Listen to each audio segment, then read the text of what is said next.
नमस्कार सर, मेरा नाम राजू है। ये जो मैं बोलता हूँ ना नमस्कार सर, बहुत सारे मैडम को नाराजगी है। तो नमस्कार मैडम सर, मेरा नाम राजू है, आपके लिए भी। आज का टॉपिक है मार्केट ऊपर नीचे इस तरह से हो रहा है, तो हमारा 1 करोड़ का टारगेट कब पूरा होगा? वो 15 से 20, 20 से 25 तो नहीं जाएगा। 2 दिन मार्केट चलता है और 3 दिन नीचे गिरता है, तो क्या होगा? तो इसके लिए एक मैथमेटिक्स समझ लीजिए कि आज आपने 10 लाख लगाया और 15 साल तक चलता रहा, 15% से देता रहा। जब निकालने गए, धड़ाम से 2-3 दिन के अंदर आधा गिर गया, तो कुछ पैसा बचेगा हाथ में। और एक दूसरा तरीका है कि आज आपने 10 लाख लगाया और 2-3 दिन के अंदर ही 50%, आधा हो गया पैसा। 10 लगाए 5 हो गया। अब कभी नहीं गिरा, 15 साल तक 15-15% रिटर्न देता रहा, तो भी जो पैसा आएगा ना वो दोनों बराबर ही होगा। उदाहरण के तौर पे यहां अगर आप कैलकुलेट करके इसको देखेंगे ना कि 10 लाख रुपया लगाया और 15% के रेट से तो मिलता रहा अंत तक, तो पैसा तो लगभग बन गया 81,37,000। लेकिन जब आधा हुआ तो 40 लाख कुछ बचेगा। तो देखेंगे कि 9.8 रिटर्न बच गया। मतलब 2-3 दिन में अगर गिरा 81 से 40 हुआ तो 9.8 का रिटर्न मिला। अब दूसरा सिनेरियो में क्या है कि 10 लाख लगाया और 3-4 दिन के अंदर 5 लाख हो गया। अब तो 5 ही लाख बचा ना, वो 5 लाख ही बढ़ेगा। लगाया भले 10 लाख, 5 लाख से ही शुरुआत होगा। अब ये 15 साल तक चलता रहा, 15% के रेट से मिलता भी रहा, तो आपको 40,68,000 ही आया। यानी कि दोनों ही स्थिति में, शुरू में गिर जाए आधा या बाद में क्रैश होकर आधा गिर जाए, तो यहां भी 40-64, 40-68 लगभग बराबर ही है। एकदम बाल का खाल निकाल के अगर कैलकुलेट करेंगे ना तो बराबर ही आएगा। तो शुरू में हुआ कि अंत में हुआ, समीकरण बराबर आया। ठीक उसी तरह बीच में भी हलचल हो, थोड़ा बहुत होते रहे, तो एवरेज आपको बाद में रिटर्न उतना ही मिलेगा। उदाहरण के तौर पे मेरा जो पोर्टफोलियो है एचडीएफसी मिड कैप अपॉर्चुनिटी, कुछ एसआईपी कुछ लमसम करके 5/28 जमा किया, हलचल होता रहा। उस हलचल के बाद आज 26,70,000 दिख रहा है, 19% का रिटर्न यहां पे दिख रहा है। सबसे पुराना एसआईपी जो निपॉन में ग्रोथ फंड में किया, 3-3 हजार का एसआईपी, 882 यहां जमा हुआ, हलचल चलता रहा। उस हलचल के बाद 15 साल के बाद वो 47,70,000 दिख रहा है, 20% का रिटर्न मोटा मोटी दिख रहा है। तो हलचल मार्केट में हमेशा होते रहेगा। वो जो हलचल है ना आपको इस तरह से दिखता रहेगा, रोज रोज देखेंगे तो। लेकिन लंबे समय के लिए देखेंगे तो एक्चुअल रिटर्न आपको इस तरह से दिखेगा। आज जो मुझे अगर 20% दिख रहा है तो मुझे तो सीधा सीधा दिख रहा है ना, पीछे का कुछ हलचल तो आज नजर नहीं आ रहा है। तो इस तरह से करके बाद में आपको लंबे समय में इस तरह का एक्चुअल रिटर्न दिखेगा। अब एक चीज हमेशा मन में मान के चलिए, कुछ 4-5 कैलकुलेशन अगर आप अपने मन में बैठा के रखेंगे ना तो इक्विटी में लंबे समय के लिए बने रहेंगे। उदाहरण के तौर पर आपने बैंक में 15 लाख रुपए रखा, bank, post office, safe safer में रखा। अब वो 8% के रेट से डबल कब होगा? तो 9 साल में डबल होगा। फिर जब डबल हो जाता है तो लोग बोलते हैं कि इसी को पलटी मार देता हूं। ऐसे करते हैं लोग, डबल हुआ पलटी मार दो, तो फिर 9 साल देंगे, 9-9 18 साल हो गया। पलटी मारा तो 15 का 30 हुआ, 30 का 60 हुआ, इतना ही हुआ। मैं बोलता हूं थोड़ा सा पहले कैलकुलेट कर लीजिए, एक सप्ताह बैठ करके StarSIP.in में जाके। लार्ज कैप और मिड कैप में भी रखा अगर 18 साल के लिए, वो 15 लाख रुपया वन टाइम, तो पैसा कितना बन सकता था? इसके लिए पहले आप लार्ज कैप सेलेक्ट कीजिए, चौथे नंबर कैटेगरी पे, 18 साल 15 लाख रुपए वन टाइम इन्वेस्ट किया, तो सबसे ऊपर का तो छोड़ ही दीजिए, 1,37,00,000 बचा है। सबसे नीचे वाला, इसीलिए मैं बार बार बोलता हूं एईएम आपको देखना है, 30,000 करोड़ है, 52,000 करोड़ है। सबसे लास्ट वाला रिटर्न देखेंगे तो बैंक से भी थोड़ा सा कम है। क्यों कम है? इसका माए बाप ज्यादा बचा नहीं है, फंड मैनेजर पता नहीं कहां सोया हुआ है। 540 करोड़ जेएम लार्ज कैप, कितना रिटर्न बना है? 53 लाख, 7.3% का रिटर्न मिला है, वो बैंक से भी कम हो गया है। टॉरस का देखेंगे 51 करोड़ का एईएम है, 58 लाख बनाया है, इसके ऊपर लगभग आपको फिर सब सही मिलेगा। तो इस तरह से करके एईएम का हमेशा ध्यान रखना है। एईएम जिसका ज्यादा है उसका रिटर्न भी आप देखेंगे ठीक ठाक है, जितने भी ऊपर के हैं उसका एईएम ठीक ठाक है। फिर इसी को अगर मिड कैप कैटेगरी में अगर जाते हैं कि मिड कैप कैटेगरी ने क्या किया है, तो एचडीएफसी मिड कैप अपॉर्चुनिटी, इतना तो एक्सपेक्ट मत कीजिए कि 18 साल में 2,92,00,000 बनाया है। लेकिन सबसे लास्ट का अगर देखते हैं तो मिड कैप कैटेगरी भी अच्छा खासा किया है। टॉरस मिड कैप 15 लाख का बनाया है, 97 लाख रुपया। तो ऐसे करके एवरेज अगर देखते हैं तो 14.38% का रिटर्न मिड कैप कैटेगरी में। अगर लार्ज कैप कैटेगरी में अगर एवरेज रिटर्न देखें तो 10.75% का रिटर्न यहां पे मिला है। तो एईएम अगर चेक करके इन्वेस्ट करेंगे टॉप 5 में तो आपको एवरेज से ज्यादा रिटर्न वहां पे मिलेगा। अब यहाँ पे कुछ करंट एनएफओ का बात कर लें तो होता क्या है ना, जब आप म्यूचुअल फंड में ब्रांच अगर कहीं चले जाते हैं ना तो एनएफओ पे ज्यादा फोकस होता है क्योंकि पॉइंट्स यहाँ पे ज्यादा मिलता है। तो जो लोग म्यूचुअल फंड में ज्यादा जानकार नहीं है, आप एनएफओ में फंस जाएंगे। तो बीच बीच में ये बोल देता हूं, अगर या फिर जानकारी है आपको एनएफओ ही लेना है, नया नया ही कुछ लेना है, तो कौन सा लेना है कौन सा नहीं लेना है इसमें देख लेते हैं। ये जितने भी लिस्ट है ना, ज्यादातर बकवास ही होंगे फंड, छोड़ दीजिए इसको। JM large and mid cap एक फंड लेने लायक है, वैसे तो नहीं लेना है। जेएम का सारा एयूएम देखेंगे तो सारे फंड में बहुत कम कम एयूएम है, फिर भी अगर ब्रांच गए और कोई चिपका रहा है आपको, तो ये फंड ठीक ठाक होगा बाकी तुलना में। बाकी जितने भी फंड आपको दिख रहे हैं उससे दूर रहना है। अभी के सिनेरियो में एक फंड अगर वैसे तो नहीं लेना है, फिर भी अगर जबरदस्ती कोई कनपट्टी पे रख करके दिला ही रहा है, तो यहाँ पे JM large and mid cap को आप देख सकते हैं, कंसीडर कर सकते हैं। अब यहाँ पे कुछ कमेंट्स का बात करते हैं। कमेंट्स में पहला क्वेश्चन है, मेरे पास 5 लाख रुपया है, 10 साल के लिए इन्वेस्ट कर सकता हूं, कितना पैसा मिलेगा? कितना मिलेगा ये कोई नहीं बता सकता है, आप कैलकुलेट करके थोड़ा बहुत देख सकते हैं, थोड़ा सा हम बता सकते हैं। मिलेगा क्या होगा, वही जो मंजूर खुदा होगा, करेंगे वही जो आप चाहते हैं। यहाँ पे अगर 10 लाख रुपए मल्टी कैप में 10 साल पहले रखे होते, जो कि नहीं रखे हैं, 10 साल का रिकॉर्ड देखते हैं तो निपॉन मल्टी कैप ने 39 बनाया है, एयूएम वाइज हमने सेलेक्ट किया है। आईसीसी मल्टी कैप में 38 बनाया है, क्वांट मल्टी कैप में 50,58,000 बनाया है। तो ऐसे करके जो जिसका एयूएम सबसे ज्यादा है उसमें आप बराबर बराबर करके 10 लाख रुपया लगा देंगे। अगर यहाँ पे कैलकुलेशन का बात करें कि 10 लाख रुपया रखा 10 साल के लिए, 12% के रेट से 31 लाख रुपीज बन जाता है। एक्चुअल में क्या हुआ है, यहाँ पे क्या मिलेगा, धीरे धीरे करके आप इन्वेस्ट करना शुरू कीजिए। बहुत ज्यादा समझ में नहीं आता है, 1-2 हजार का एसआईपी कीजिए, 1 साल चलने दीजिए। जब समझ में आ जाए सारा म्यूचुअल फंड, उसके बाद आप इन्वेस्ट कीजिए। 10 साल का एसआईपी करना है, कितने दिन में 1 करोड़ रुपया हो जाएगा? इसके लिए भी फिर से आपको यहाँ पे खुद से कैलकुलेट कीजिए कि 10-10 रुपए पर मंथ किए, 20 साल तक करते रहे, 12% के रेट से कैलकुलेटर बोलता है लगभग 1 करोड़ रुपया बना देंगे।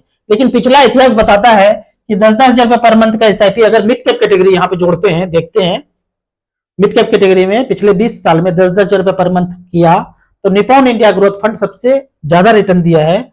यहाँ पे 24 लाख रुपए जमा हुआ है और 1 करोड़ 80 लाख बना है। दूसरे फंड सुंदरम मिड कैप को देखते हैं तो यहाँ भी उतना ही 24 लाख जमा हुआ है, 1 करोड़ 78 लाख बना है। सबसे लास्ट वाला अगर फंड देखते हैं पिछले 20 साल में 14.86% के रेट से टॉरस मिड कैप ने दिया है।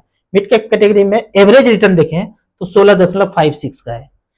इस तरह से परमुटेशन कॉम्बिनेशन लगाना है, बीच में कहां आसमान से गिरे खजूर में अटके कहां फंसेंगे वो 20 साल के बाद ही पता चलेगा।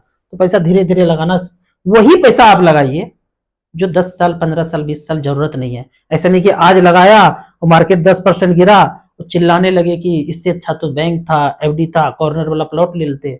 वही पैसा लगाना है जहां पे ये फिर चिल्लम चिल्लाना हो। छोड़ सकते हैं 5 साल 10 साल छोड़ सकते हैं, फिर ही आपको जो है ना यहाँ पे इक्विटी में पैसा समझ में आएगा, थोड़ा थोड़ा बढ़ता हुआ नजर आएगा। अगले क्वेश्चन की तरफ चलते हैं। सर क्वांट स्मॉल कैप्स में बने रहें या स्विच कर दूं? आईसीसी पोटेंशियल फ्लेक्सी कैप में बने रहें या स्विच कर दूं? बिल्कुल क्वांट स्मॉल कैप में तो आपको बने ही रहना है। आईसीसी का जहां तक बात करते हैं तो आईसीसी के काफी सारे फंड हैं, हमने यहाँ पे एयूएम वाइज सिलेक्ट किया है। सबसे ज्यादा एयूएम है लार्ज कैप में, ब्लू चिप में 72,000 करोड़, फिर वैल्यू डिस्कवरी जो है उसमें 54,000 करोड़, फिर 5वें नंबर पे आता है आईसीसी फ्लेक्सी कैप, 17,000 18,000 करोड़ का एयूएम है। 2021 से ही शुरू हुआ है, जब से शुरू हुआ है 16-17% का रिटर्न दिया है। तो आप बने रहिए इस फंड में, निकलने का कोई जरूरत नहीं है। आप यहां से अब ज्यादा रिस्क लेना चाहते हैं, मुझे पता नहीं कि आप कितने दिन छोड़ेंगे, फिर यहां से आपके पास ज्यादा टाइम है तो अलग अलग और स्मॉल कैप आप जोड़ सकते हैं। Nippon small cap, SBI small cap, ICC का भी स्मॉल कैप है, एचडीएफसी का भी है, मोतीलाल स्मॉल कैप है, उसको आप धीरे धीरे करके जोड़ सकते हैं। जो चल रहा है दोनों फंड अच्छा है, बने रहिए। राव सर म्यूचुअल फंड में एड्रेस चेंज कैसे होगा ऑनलाइन, प्लीज एक्सप्लेन कीजिए। ऑनलाइन मुझे लगता है कि नहीं होता है। केवाईसी मॉडिफिकेशन का फॉर्म, आपका आधार कार्ड है या एड्रेस प्रूफ है, वो अटैच करके आप सबमिट करेंगे। एक ही जगह सबमिट करना है। आपका 5 म्यूचुअल फंड 10 म्यूचुअल फंड चल रहा है, आपको अलग अलग जगह जाने का जरूरत नहीं है। आप एक जगह चेंज करेंगे, बाद में सिंक होके या फिर जो एक्नॉलेजमेंट मिला है आप बाद में अलग अलग एमसी को देंगे तो एड्रेस चेंज अपने आप हो जाएगा, कहीं देने की जरूरत नहीं है। एक बार आपको चेंज केवाईसी का फॉर्म भरेंगे, जो करंट एड्रेस है अपने आप हो जाएगा। ऑनलाइन का मुझे पता नहीं है, हो सकता है कुछ हो तो आप कमेंट सेक्शन में जरूर बताइए।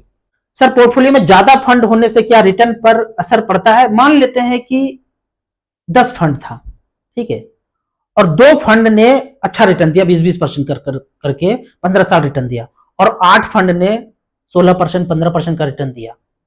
ये दिया, वो तो दिया मतलब 20 साल के बाद देखा ना दिया।